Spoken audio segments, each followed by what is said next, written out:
Not everything that gets your attention deserves your energy. But we all have a part of us that automatically engages in controversy. Even if we're fighting battles that we can't possibly win, maybe even a part of us that goes out looking for a fight when there's really nothing to fight about, and sometimes fighting about things that just aren't worth fighting for. There are people and situations and problems that take up so much mental space, and very often without our conscious consent.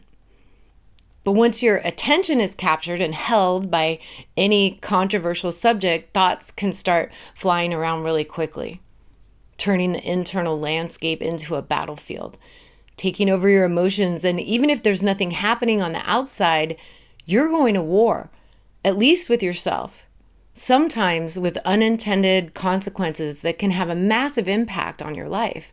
So today we're going to talk about how to know what to fight for and how to know when it's time to put up the white flag with a brain training exercise for making a mental map and an anchor point that you can carry around with you all the time as a reminder to make more peace in your life. And we do need that reminder because so often we get caught up in conflicts that can't be resolved. Sometimes caught up in the past or the future, and very often focused on people and situations that are completely outside of our control. And that is very common, whether people are willing to admit it or not. That's just part of how your brain works. It's always scanning for a threat. And sometimes it confuses a point of attention with an actual threat. But perceived threats can be just as dangerous, especially if they have anything to do with anyone else, because you never really know what someone else is thinking. Sometimes you really are the only one engaged in that fight. And at some point, a lot of the battles that we're fighting are actually just wars that we're waging against ourselves, stirring that internal struggle, at least to some extent. Unless you're working at a really high level of awareness, your thoughts and emotions are usually all mixed up with memories from the past and worries for the future and facts and feelings all tangled up together. And the map that we're making today is essentially a mental sorting exercise that takes all the thoughts in there, moving in all those different directions, and organizes them so that you can make more intentional choices about where your energy goes. And the left brain is especially useful for this kind of more strategic thinking. Everything's pretty black and white on this side of the brain, where analysis and logic can be applied to organize what's really happening and create some order when your thoughts are flying around and stirring pain and problems, with the right side of the brain playing its part in helping you determine why and where your attention has been captured. This is where so many of those perceived threats are created, with emotion and imagination and so many shades of gray that can skew perceptions and very often influence what we're looking for and what we're finding with the logic of the left brain. Deciding that we have all the facts that we need to start a fight even when we don't, and actively looking for ammunition to start that internal war. And you don't want to ignore what's happening in there. There's really important information to be found here. We can start sticking pins into that mental map to represent all those different points of attention. On the left side, with anything that's happening in your immediate experience or environment, and on the right side with all those repeating thoughts and emotions that keep capturing your attention. And for most of us, there are more pins on the right side of the map, fueled by your feelings. And if those emotions are intense, all the pins on the map can start feeling like red flags. And at some point, almost everything can feel like a threat. Your brain starts looking for problems and creating problems and stirring painful emotions that start hijacking the mental program. So you want to take time to step back and take advantage of all those really practical left brain functions to clarify the obvious points of attention and study what's going on in your head. And there might be some places that really do deserve a red flag, but not every red flag is a threat on the map that we're making. We're using them to identify where action needs to be taken. Both sides of your brain are working together to determine what needs to be done, and together they know what deserves your attention and what doesn't. If there's something in your life that really does need to be done that you've been ignoring, and there's immediate action that does need to be taken to make more peace in your life, those are things that are worth fighting for. If you're in an unsafe environment, fighting for what's really important probably means it's time to go. If you're engaged in unhealthy behavior, fighting for yourself almost always includes making an immediate change. But some of those things that are going on in there stirring pain might not be yours to change. Or they might just not be worth your energy anymore. And they're probably taking your attention away from what you can do and using up so much of the energy that you could be spending on growing more of the good things in your life today. Sometimes you have to surrender to win. So often the fight is the problem. Surrender doesn't have anything to do with not caring or giving up. It's about knowing where to put your energy. So you start sorting through all those thoughts. Everything that's on your mind right now is somewhere on that map. Different topics, different people, different subjects, different areas of your life.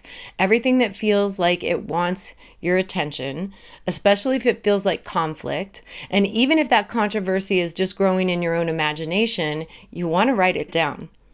That's the stuff that's been keeping you stuck in no-win situations. And just getting it out of your head and onto a piece of paper so that you can start sorting it out almost immediately relieves some of that internal stress. And one of the easiest ways to start this sorting process is by paying close attention to what is actually yours and what belongs to someone else. You can do something about your feelings, your thoughts, your choices, and your behavior. Put all of that over there on the left side as a fact because you can. And everything that's not yours, put that over there on the right side. So much of that stuff is created or imagined or overblown or simply outside of your control and impossible for you to change. Just that will help your brain settle so that you can make a conscious choice for what happens next. Then you can make an actionable task list with all those things that you really can do to start making a change for the better, and everything that you might have been ignoring, but you really do need to do goes there. On the other side, for everything that's not yours to change, we're going to work on setting a reminder to let it go. Knowing what is yours to change is so helpful for knowing and accepting what's not. That's important. Set a pin there. Write that down. Write it in the comments. Write it in a notebook and take some time to think about what that really means. What is yours to change is worth fighting for. Doing what you need to do is worth your time and energy. That kind of clarity is such a powerful tool for taking some of those unnecessary red flags and even some of those pins that have been holding your attention off the map. Organizing what's happening in your head and giving your thoughts and your energy a new direction. Whether you go through the writing process or not, this is something that you can do anytime. We're creating another physical anchor point that might seem a little bit silly, but as always, you can make this really subtle. You practice sitting down with that mental map. You open it up and you look at it with a hand gesture called the offering seal. It's just a small physical reminder to ask yourself, what's going on in my head? Where are all those points of attention right now? Taking time to pause and be grateful for all the good things that you do have in your life and setting some new pins there. Asking yourself, what can I offer? And that means, what can I do to make a change for the better? Is there any action that I can take to make more peace in my life and in the world around me? And if there's something that you need to do, if there's something that you've been ignoring, put a red flag there. Even if it's not a threat, if there's something that needs your immediate attention, that's where you put your energy. If there's nothing that you can do about it, and especially if it's completely outside of your circle of control, put a white flag there. And you can do that really quickly. You can do it with one hand or two. Go to the 1-minute meditation in the description over and over again if you need it, just as a reminder to practice taking a few slow, deep breaths and looking at the mental map, setting reminders to do what you need to do and let go if there's something that needs to be set free. And that doesn't have to be a violent thing. That doesn't have to be an angry thing. Sometimes moving on has a negative connotation that says you're leaving something behind in sadness or walking away from a fight in anger, and it doesn't have to be that way. You really don't have to burn any bridges to let go. You don't have to destroy anything. You can just decide to cross over and move on. Even if everything around you feels like it's on fire right now, this is how you rise above it. It's a practical, tactical decision sometimes. Sometimes surrendering is the only way to win. Surrender to the learning process. Stop stirring all that internal conflict and pay attention to what's worth fighting for while you learn to let go of what's not.